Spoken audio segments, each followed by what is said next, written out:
Alex O'Connor, welcome to On Purpose. Jay, nice to meet you. It's nice to meet you, mate. I've been looking forward to meeting you for a long, long time. I've been a consumer and fan of your content. Thoroughly enjoy watching you, whether it's debate, conversation, very, very intriguing stuff.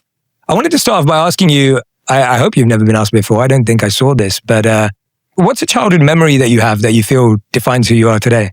My childhood is a bit unusual given the line of work I found myself in. I grew up just sort of south of Oxford city centre, in a place called Blackbird Leys. When I think of my childhood, what I remember is like acting up at school. In secondary school, kind of not showing up for class. I used to skateboard and I used to sort of wear jeans and the wrong shoes and have arguments with the teachers, like that kind of petty stuff. I used to like playing music, so I'd like skip class to be in the school recording studio, that kind of stuff. And somebody asked me recently, I was doing a talk with some school kids, and one of them asked, like, do you think your upbringing has affected your worldview? And that's a difficult question to answer because we never know for sure. If someone asks, like, why are you an atheist? There's one sense in which you could say, because I don't believe that the contingency argument is sound. And there's another in which you could say, because my parents got divorced when I was 8. You know what I mean? And those can kind of be both true. And so it's difficult to sort of psychologize. But I was thinking, like, yeah, maybe the fact that I had this slightly sort of acting out rebellious attitude that meant that when I came across the new atheist movement, something about the debate, something about the theatre attracted me to it because I had that kind of attitude as a child. Mm-hmm. My memory would be kind of like walking into school at like midday, wearing the wrong uniform and having somebody kind of say, you really should be wearing black shoes, and me just saying, oh, I'll sort it out tomorrow. And that kind of just being the kind of childhood I had, which is maybe not what people would expect given how much I care about being a bit more like studious these days. Yeah. And how I'm kind of associated with like academics. I'm not an academic myself, but I speak to them all the time and I've got a university degree and this kind of stuff. I find that's also kind of like helpful for people to hear sometimes, because a lot of people listen to my stuff who are really interested in like philosophy or theology or whatever it is, but they don't like school. They don't do so well at school and not interested. And I kind of want to say that's okay. Like, don't flunk out, like do the best you can, but don't take school or your sort of desire to be in school or academia as a proxy for your desire to like learn about the world, So it sounds like there was a bit of a rebellious, anti-establishment, pushing back version of you, but maybe not. Well, but so everyone likes to say that, right? Everyone likes to sort of be, well, I was a rebellious child, and I used to sort of win debates with my teachers. So, like, yeah, but nothing super profound. Just like your normal kind of slightly annoying kid in school. But you were still great at school because you went to Oxford as well, so you would have got good grades. Eventually, right? The first time I did what we call A-levels in the UK, which is like the last 2 years of high school, I did further maths and physics. Yeah, those are all hard subjects. And I did critical thinking as a side sort of thing, and I got 3 U's, which is like, if you go like A, B, C, D, E, F, U stands for unmarked. It means it's so low that it doesn't even register. I actually overslept one of the exams, and I got a phone call from my mum, sort of waking me up being like, I've just had a call from the school, and the disappointment in her voice, it was horrifying, but I just didn't care. It was really only in like the last year I had to go back and redo A-levels because you have to stay in education until you're 18 in the UK. And I thought, you know what, why not let's give this a crack? So I got ABC, doing humanities subjects. I remember I had some friends who, still have these friends, who wanted to go to Oxford for the longest time, since they were young, and they worked really hard at school. And I would sometimes joke, about how I was going to go to Oxford too. And then they would laugh. And I'm like, okay, I am joking, but why is that so funny?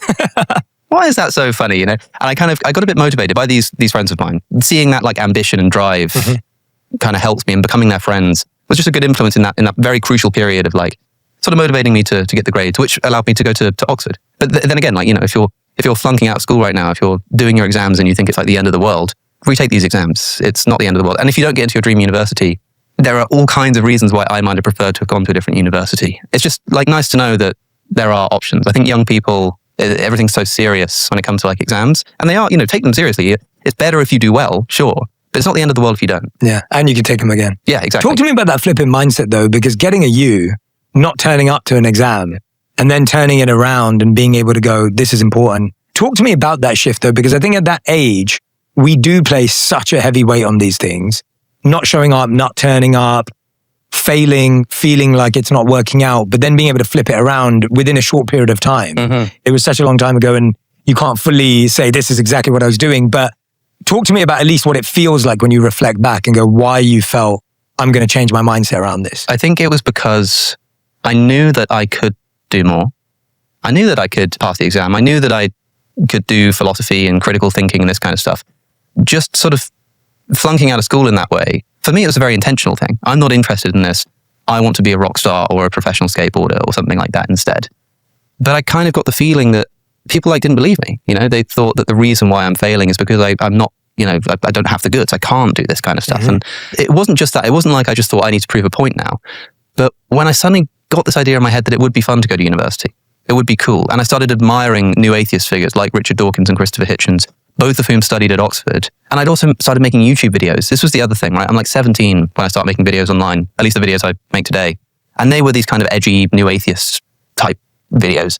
And they started doing quite well relative for the time. And I think there was also this feeling of if I'm going to be on the internet talking about, God and religion and debating people and stuff, I better prove that I know what I'm talking about. It feels a bit weird to be doing that and then failing school. Yeah. And so I kind of knew that I could do it. I thought that it might be useful. And so I just sort of decided to give it another go. And it was very much a case of being yeah, see, I can do this. I just didn't want to before. And I kind of regret that I didn't. But then having said that, if I'd have done further maths and physics, who knows what I'd be doing now? And I'd still be interested in philosophy, but I think that it was definitely a good thing that it went the other way. Yeah, I appreciate you addressing some things about how young people are feeling today about college or not going or university or whether attending. When you think about it from that perspective, you said you knew you had the goods. I think a lot of young people today feel they don't have the goods. They don't actually feel confident in their ability academically, at school, or even otherwise.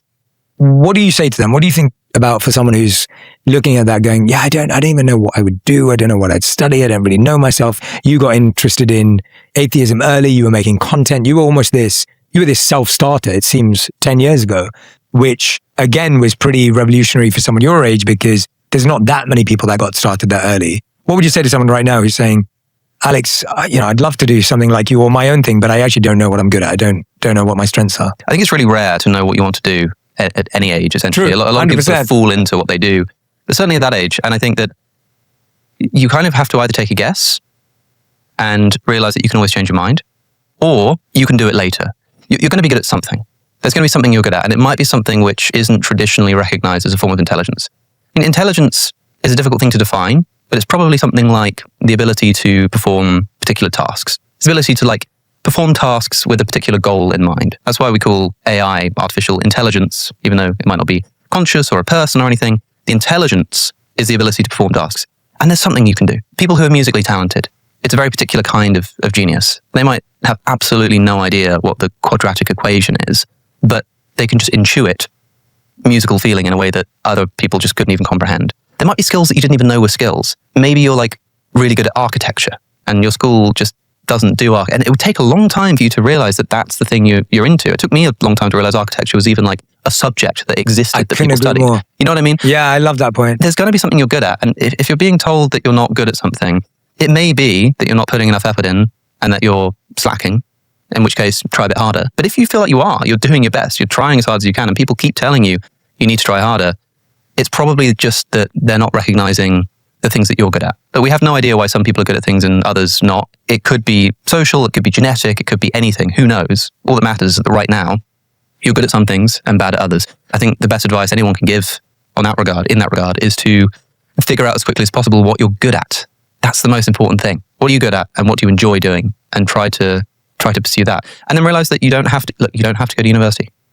Even if you want to be a physicist or a mathematician, eventually you'll probably have to, but you don't have to do it now.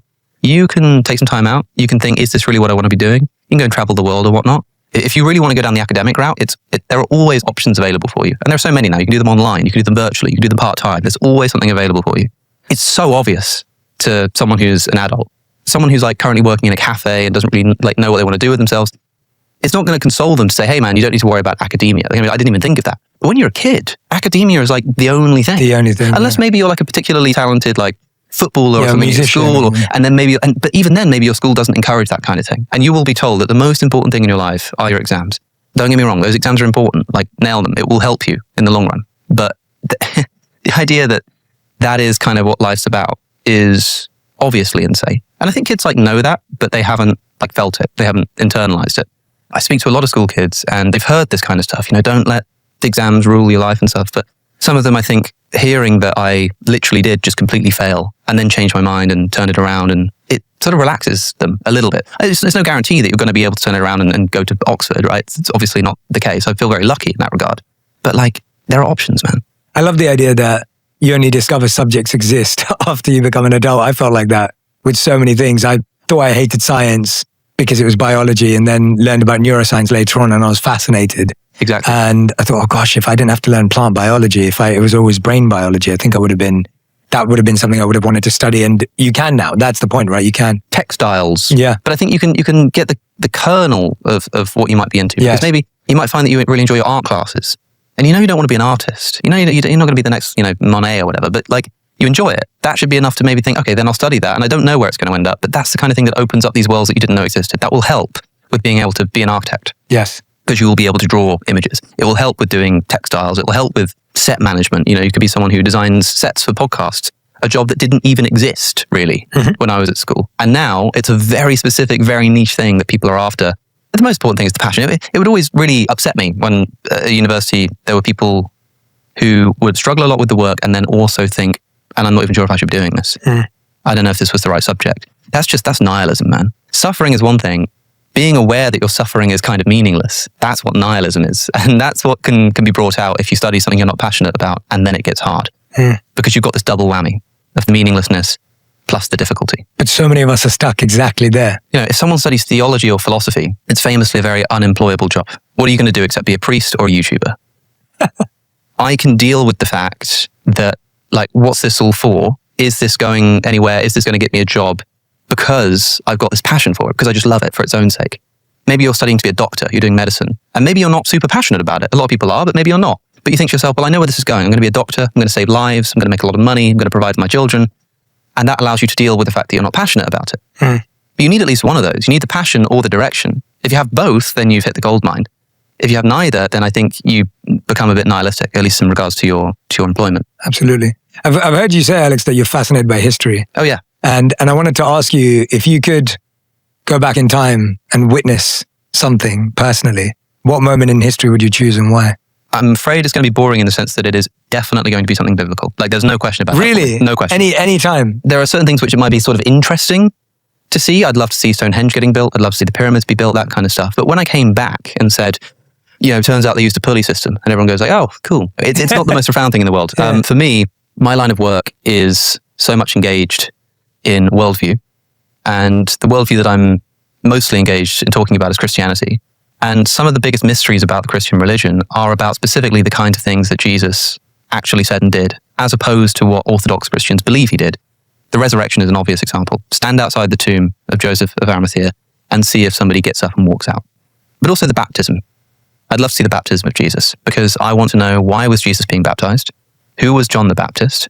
Why did Jesus seem to be historically, some people think he might have been a disciple of John the Baptist, which Christians won't want to accept, but I'd love to know that fact. It's the moment where Jesus' ministry really begins, and the Gospels tell us that the heavens open and there's this voice from heaven, and that this is where Jesus sort of picks up some of his initial disciples from as well. I would love to see what happened there, because if I showed up and John the Baptist said, behold, the Lamb of God who takes away the sins of the world, then I would say, gosh, okay, Christianity's maybe got something going for it. But if he showed up and Jesus bowed down and said, Master, then I think it would totally upset Orthodox Christianity. And I think that's like a really important question. What's the relationship between Jesus and John the Baptist? So I'd love to see them meet. But it's hard to know. I mean, you've surely got an answer to this question yourself. Sometimes I find myself being fascinated by so many moments in history, and mainly it's about human decision-making. So I don't know if you saw this movie recently. It's called Nuremberg. I haven't seen it. It's all about the Nuremberg trials and post-World War II, how we make decisions on morality, how we make decisions on how we evaluate what the Germans did.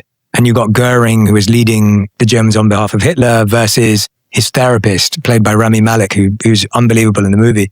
But I look at a moment like that and I go, wow, like humans had to really sit down and think about, because for the first time ever, how do you truly go to court for post-World War II and the actions that were taken against the Jews? And I'm like, that's a fascinating moment to be a part of. Now, that's not that long ago. Yeah. So then you go, okay, where were those other moments in history where big decisions were made by groups of human beings after groups of human beings went through a certain amount of suffering turmoil or subjugation. And when you don't have documents, I mean, because when history is recent enough, you can kind of put yourself there by reading the books. And obviously, there's going to be bias and misreporting and stuff like that, and you've got to be careful. But like, if you go far back enough, especially into ancient history, you've got like one little shred. Some of our most well-known, famous historical figures from antiquity, we only know they exist from like maybe one, maybe two sources. It's like a scrap of papyrus somewhere with a name scribbled on it, and yet these people were so important. So I think it would have to be an ancient event. Yes. I'd go back. I would genuinely want to go back to the point at which the Bhagavad Gita was spoken, which has always been my fascination and my form of study. But being at that, I wouldn't want to be on the battlefield because I couldn't handle myself. I'll tell you that. I'd fail miserably at archery or anything like that. Do you think if you went back, you would find Arjuna on a literal battlefield, being advised by an actual deity? I would hope so. I mean, the place Kurukshetra exists. It's believed that is where the battle took place. And so to me, I would definitely hope so, that I would get to experience it as it's told, in the way it's told, as a historic piece. If you went back and you found there were no such historical event, or maybe there were a historical battle, but like the conversation that's had throughout the Bhagavad Gita is a fictional one, would that like trouble you? Because for me, I'd still quite like the Bhagavad Gita. I'd find it worth reading. I think I'd find the text still fascinating. I think you'd feel slightly misled in the fact that you were told it was historical. Sure. Yeah. So I think I wouldn't have an issue with what's in the book and the conversation, because I find great value and meaning in that, but I would feel misled that I'd been told this was historic and it wasn't actually historic. It's so important, like what the claim is that's being made by particular religious traditions. For example, for many Christians, if it turns out that the resurrection of Jesus is not a literal event that happened in history, but instead some kind of later mythologizing, the religion falls apart. It grounds itself on a very specific historical claim. It can't just be, oh, well, I'm a bit annoyed that my pastor told me that this really happened, but I guess this is fine. It would be like, this has completely upended everything that I believe about the universe. That's one of the reasons why when you ask what historical event would I see, the key moment in the world's most popular religion seems to be quite an important one to me. Suppose you went and found out that, you know, Jesus didn't rise from the dead, or you found out that Muhammad was a false prophet. What are you going to do? Like, come back to London and go, right, hear ye. I've got to tell you guys something. Yeah. Be terrified. I'd rather not know, because I'd be terrified to let people know what I'd seen. Yeah, and no one would believe you anyway. Exactly, yeah. Or there would be you'd start developing a following on YouTube. Yeah, probably. You'd be able to create your own cult. Talk to me about what reading you have done in Eastern traditions. It sounds like you have done a bit of exploration that I probably haven't heard about before. Basically, it's really funny because I talk about religion all the time, and particularly Christianity. People say things like, "Hey man, you should talk about Hinduism," and I'm like, "Okay, I get why you're saying that. That's fair. I'd love to, but it's not quite as simple as that." Of course not. You know what I mean? It's a really even when it comes to like people say, "Well, you should have a Hindu on your show to talk to them." And I'm like, even that is tricky, because firstly, I prepare as hard as I can for every guest that comes on my show. Mm-hmm. I can't learn Hinduism, and even so, it's not like you can just have a Hindu on the show and that become like, oh, you've done Hinduism now. It took me a long time, like even sort of finding my feet as to like where to start looking for interesting stuff. And my way in ultimately came through my study of consciousness. I'm fascinated by the philosophy of mind. And of course, the Indian tradition has this amazing content, essentially, on the philosophy of mind that I hadn't really encountered before. Becoming convinced of some weird views about consciousness, about how it's not reducible to material, and how it's not as simple as saying that brains just produce consciousness, that kind of stuff, sort of led me into learning about specifically the Advaita Vedanta tradition. Mm-hmm. Advaita Vedanta meaning like the Vedas are part of the Hindu scriptural canon. They're like the oldest religious scriptures in the world. I think like Anta means, I think it's the addendum Anta means like end. So you get like end of the Vedas, meaning like the latter part of the Vedas, which collectively are known as the Upanishad. And Advaita meaning like like non, and Dvaita meaning dual. So in the philosophy of mind, I think in philosophy generally, one of the biggest questions is how many types of stuff are there? Because there's this really weird sort of division of reality where we're conscious, we have subjectivity, like inner thoughts, and this mug over here doesn't. So there seems to be kind of two different kinds of things. You've basically got three options when it comes to explaining that. One is that there are just two types of things in the universe. There's mind and there's body. There's mental and there's physical, and they are just separate kinds of things, and somehow they interact with each other. Another way is to say, actually, there's only one type of stuff, and that type of stuff is the dead stuff. It's the matter, the atoms. This is the most popular view in the West today. The only stuff that exists is atoms that are dead, and it's just that if you put them together in the right way, you get this thing called consciousness, but really it's kind of just a manifestation of the atoms. There's a third option, which is there is only one type of stuff, and it's the mental stuff. And what we call physical, what we call the physical world around us, is a manifestation of mental stuff, which sounds super hippy-dippy, but that's only because we're not used to it. I mean, the idea that people think that, they're just happy to accept that if you put physical matter together in the right order, it will produce thoughts. That is as weird to me as saying that if you put thoughts together in the right order, you could produce some physical matter. It seems like a sort of category mistake, right? But I think there's only one type of stuff. So there's this view which in the Western tradition is called idealism, which is kind of the view that everything exists as mental stuff. Some people have said that everything is kind of an idea in the mind of God. Some people think that nothing exists except insofar as it's being perceived. It's a very sort of complicated and quite deep philosophical tradition, but it's something that the Advaita Vedanta tradition had been banging on about for thousands of years prior to its development in the Western canon. The reason it's Vedanta is because the Upanishads are like particularly interested in the idea that kind of division is an illusion and unity is real, and it heavily implies that consciousness, or like the soul, the kind of stuff that makes you yourself, is kind of one thing with everybody else's self, and that all of that consciousness is kind of the same thing as the universe, that there's this great big sort of unity of stuff. I thought that was really cool. So it's a bit of a sort of long-winded way to say that I started looking into that. And then I had Swami Sarva Priyananda, he's the head of the Vedanta Society of New York, or whatever it's called, on my show. And we talked about Advaita Vedanta. We talked about consciousness. We didn't talk about the Hindu pantheon of gods. I still don't understand how Brahman manifests in like hundreds of different deities. I still don't really get that at all. I don't know about the different traditions who see different deities as their main gods and stuff like that. I don't really understand that. But I understand the philosophy of consciousness. We were able to have a great conversation about this particular Indian tradition. But the thing about Advaita Vedanta is it's not really a religious tradition. It's a philosophical tradition that comes from India. So when I do this show, yeah, I'm speaking to a Hindu, and people say, great, you're talking about Hinduism for the first time. It's like, no, I'm not really. I'm talking about a philosophical school that comes from India, which is not the same thing. I mean, the word Hindu is very unhelpful anyway, because it's what's called an exonym, which is a word which is applied from the outside. People didn't call themselves Hindus. It's sort of got etymological roots with like the Indus River Valley, which is where a particular people were just doing their thing, just going about their business. And Europeans sort of label these people Hindus, but it sort of refers to the geography. Someone saying like, have a Hindu on, it's kind of a little bit like someone saying like, have a European on. So I can get why somebody, if you'd never spoken to a European, would want me to speak to a European, because there is a different flavor of thought that goes on there, but it's such a rich and varied sort of culture. No, I appreciate the way you're looking at it. You can't do that. So when someone says, like you ask, what's your engagement with the Indian tradition? It's sort of like somebody saying, what's your engagement in the Western philosophical canon? It's like, that's a big question. I've got to say, I'm much more specific. I'm interested in this person or that person or this school. And so for me, the stuff that I love from the Indian tradition is their views on consciousness, which I think predates the Western stuff and does it a lot more sort of intuitively. Are there a lot of New Age atheists that are also fascinated in that way? Is that common, or is that quite rare? I don't think new atheists, because the new atheist movement was a very, and it's interesting how we talk about it in the past tense now, like it doesn't really exist anymore. Yeah. It was a very sort of prickly kind of criticism, and it's indebted to the so-called Four Horsemen, mostly Richard Dawkins, Christopher Hitchens, and Sam Harris. Daniel Dennett wasn't quite as fierce, But these guys, you've got a biologist, an evolutionary biologist in Richard Dawkins, a journalist in Christopher Hitchens, a neuroscientist, although I don't know if he did anything further than his studies, Sam Harris. And then you've got the philosopher, Daniel Dennett. And notice that the philosopher is the one who's like the least, critical in that regard and outgoing. Although he had a lot to say about religion. The reason why these guys in other disciplines were getting involved is because Richard Dawkins was annoyed that young earth creationists were saying you can't teach evolution in schools.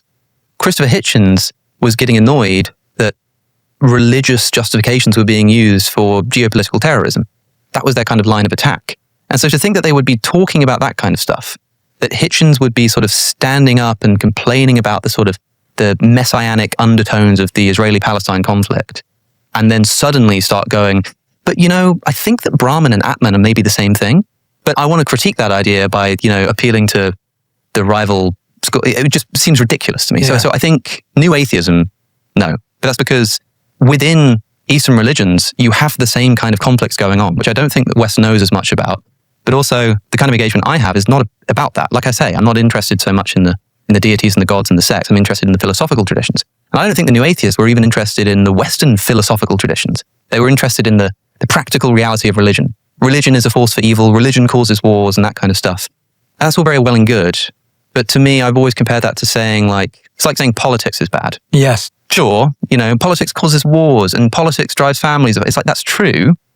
But that doesn't mean we should be an anarchist. Mm-hmm. Maybe we should, but it doesn't guarantee it. It doesn't mean there isn't a correct political position. And critiquing that kind of stuff doesn't mean that you know anything about political philosophy. You might not know anything about, theories of justification of the state or whatever it is that political philosophers sit around talking about, And I think the same thing's going on with New Atheism. They couldn't recite Thomas Aquinas's causal arguments for God if you paid them to. Richard Dawkins does so in The God Delusion. He sort of responds to Thomas Aquinas directly. Thomas Aquinas is the most celebrated Christian metaphysician in history. And he responds to Thomas Aquinas in about 2 pages. It takes more than 2 pages even to explain the terminology that Thomas Aquinas is using, let alone to list, explain, and then debunk. I think we have some evidence that there's just not this engagement with the philosophical tradition. I don't mean to insult these people. I like Richard. Richard's a friend of mine. I think he knows that I disagree with his philosophical musings. And he himself just admits, he says that he's just not interested in theology and philosophy. It's just not what he wants to do. He wants to do science. I think fair enough. But then maybe don't write a book with a chapter called Why There Almost Certainly Is No God. But he did it because he cared about science. He doesn't care about the Kalam cosmological argument or whatever. He cares about evolution being taught in schools and that kind of stuff. And so the idea that someone who cares about that and that's their way in is suddenly going to become interested even in philosophy in the West is not very popular. The idea that these guys are going to engage with that, I think, is untrue. And so that funnels down to the modern day, the sort of teenage atheist like me on YouTube making videos. It took me years before I even encountered Indian philosophy. And that only came after I sort of calmed down a bit. Everyone's almost arguing something from their very, maybe narrow is the wrong word, but everyone's looking at something through their lens and of course preaching or sharing whatever that may be, whether you're religious or whether you're an atheist or whether you're agnostic. And it applies to everything in the same way as you could talk about entrepreneurship and someone could say, hey, if you don't know how to sell, then you can't be an entrepreneur. And then someone else is over there going, if you don't know how to negotiate, you don't know how to be an entrepreneur. It's almost impossible to get a 360-degree view on a belief and idea because there's so many different thoughts and ideas. How would you explain your worldview to a 10-year-old so that they simply understood it? I would probably wait until this child was taking an interest in such things. And I might ask them, it might be a bit young, 10, to start talking about consciousness, but at some point, I might sort of say, don't you think it's weird that you are conscious, you have thoughts and feelings, you have an inner sense of self? I'd use different words because they're 10. And this mug and this table and this chair don't. And depending on what they'd say, you'd ask a further question. So if they say, yeah, no, I guess so, but that's because, you've got a brain. And then you might start asking about what they think the brain is and how. So you sort of ask questions. Mm-hmm. And in my view, I think we have just sort of swallowed wholesale this idea that everything can be reduced to scientific explanation. At least everything that is true about the universe can be scientifically explained. And I just don't think that's true. And I think it's trivially untrue. I'm not making some profound, what about love, man? You can't scientifically. It's no, you can explain the chemicals that are firing. I mean something a bit more specific, which is that science isn't really in the business of explaining things. I'm no longer talking to the 10-year-old, by the way. Science is not in the business of explaining things. It's in the business of describing things mathematically. Galileo famously says that mathematics is the language of the universe. Fair enough. But maths on its own doesn't do anything. Maths just describes. All mathematical equations have an equals sign, and it describes some sort of fact about reality. It doesn't cause anything. Newton's laws of motion don't cause objects to move. They describe how objects move when they're in motion. Similarly, the example I love to give, because it's so explicit, is Newton's discovery of gravity. What did Newton actually discover when he discovered gravity? What's the thing that he actually figured out? We had known for a very long time that objects fall to the ground, right? What's the thing that he realized? Well, Newton asked an interesting question. He looks up at the moon and he asks, why isn't the moon falling towards the Earth? And his sort of profound realization is that the moon is falling towards the Earth all the time. It's just that if something falls towards my hand, it'll hit my hand. But if I knock it to the side a little bit, then it'll kind of do this. It'll kind of miss the Earth a bit and then crash into the side. And if I knock it a little bit further to the side, it will sort of miss it even more and maybe crash into the bottom eventually. And if you knock it just the right speed to the side, it will keep falling towards the Earth, but keep missing it. And that's what we call orbit. And Newton realized that the same thing that makes objects fall to the ground keeps the planets in circulation, which is a profound realization. And then he took to the task of mathematically describing it. Calculus, inverse square law. So he figures out that the distance between two things, if you square that distance, that is how much weaker the force of gravity is. So if something is 2 times further away, it's 4 times less attractive. And he does all of this, and it's brilliant in the Principia Mathematica. But then there remains this question, why? Not how do objects fall to the ground, not what mathematical rules do they sort of do it by, but why do they fall to the ground? And in the Scholium, which is like an addendum to the Principia Mathematica, where Newton published these findings, he answers this explicitly. You can read this online. He says, like, as to what gravity actually is, as to why this stuff is happening, he writes hypothesis non fingo. It's in Latin. It means I frame no hypothesis. He doesn't know. And he says it's also not the kind of question that science should be engaged in. Wow. Because it can't answer that kind of question. In other words, Newton has described brilliantly planets, orbits, objects falling to the ground, this force which he calls gravity.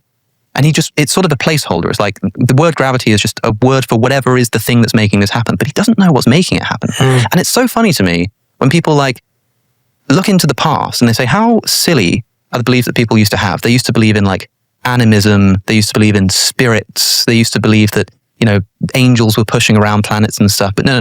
Since the scientific revolution, we're much more intelligent because we explain things in terms of forces. Forces. Think about that word for a minute. You know what I mean? Like, we're so used to hearing it. But that's it. And if you ask a scientist what a force is, they'll either have to tell you that a force is just a mathematical description of regularities that we've observed, or they'll have to say unjustifiably, well, it's the thing that makes things fall to the ground.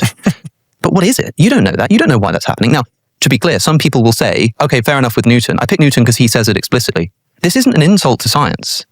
It's not insulting to say that it's not really interested in the why question. It's interested in the how question. Some people think the why question just shouldn't exist. That's fine to say. But science itself is definitely in the business of describing. Scientists will happily tell you that anything which is true about physics can be described mathematically.